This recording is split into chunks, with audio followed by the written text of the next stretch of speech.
We've been recording the wage gap since 1963 when the Equal Pay Act was enacted. The wage gap is calculated by dividing the national median income of all full-time year-round working women by the national median income of all full-time year-round working men. As a whole, yes, it can be broken down further by specific factors like location, education, industry, marital status, and race. For example, Black women, they make 68 cents to the dollar, and Hispanic women make only 55 cents to the dollar. Even after controlling for race, ethnicity, education and experience, location, women are still making 22% less per hour than men. This is significant when you consider that women are employed at the same rate, they're educated at the same level, they're often responsible for the same earnings and their families as men. The World Economic Forum estimates that it will take 217 years to close the wage gap, which actually went up from 170 last year. Yet, still, there are people who claim that it doesn't exist. So let's go through each of the most frequently cited arguments on why the wage gap doesn't exist.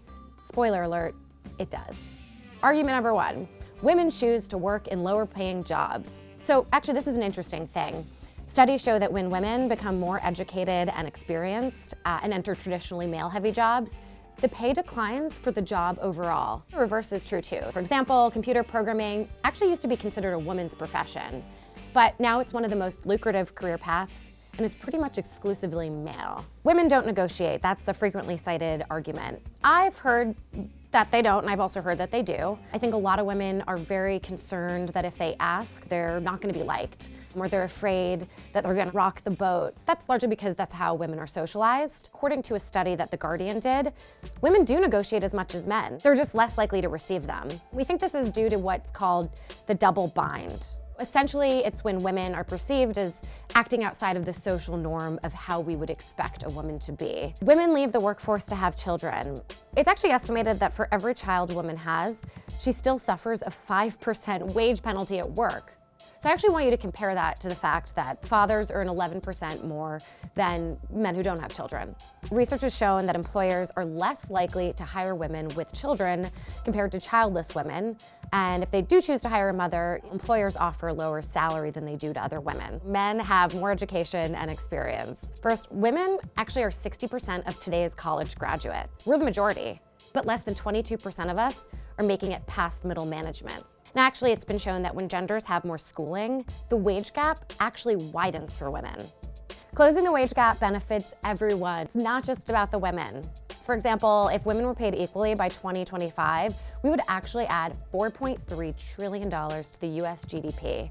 Also, if we gave women more money, poverty rate for working women would be cut in half. This is significant because 80% of welfare recipients are women. So if we get women out of poverty, it'll actually cost less for us, the taxpayers. Despite the fact that the wage gap isn't going to close for a long time, there are actually some things that you can do right now to affect change. Number one, get a raise. Talk to your company about pay transparency as well as family leave, since without that, it makes it even harder for women to close the wage and the leadership gap. There are also statistics out there that will help you make a strong case for why these things help the bottom line. Second thing I want you to do is get involved in local and state politics. Familiarize yourself with what legislation is on the docket and where you can lend your support. So there are policies right now out there like, the salary history ban, increasing the minimum wage, we've got paid family leave, affordable childcare, right? So these are all things that can help close the wage gap and improve life for everybody.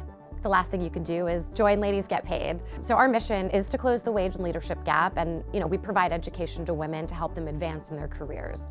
I'm really proud that in less than 18 months, our community has grown to 20,000 women worldwide. We all want to be recognized for the work we're doing. We want to be rewarded for the work we're doing, and we want to kick ass at our jobs. We need to do it together. You advocating for yourself is actually advocating for all of us, and you have a responsibility to do that.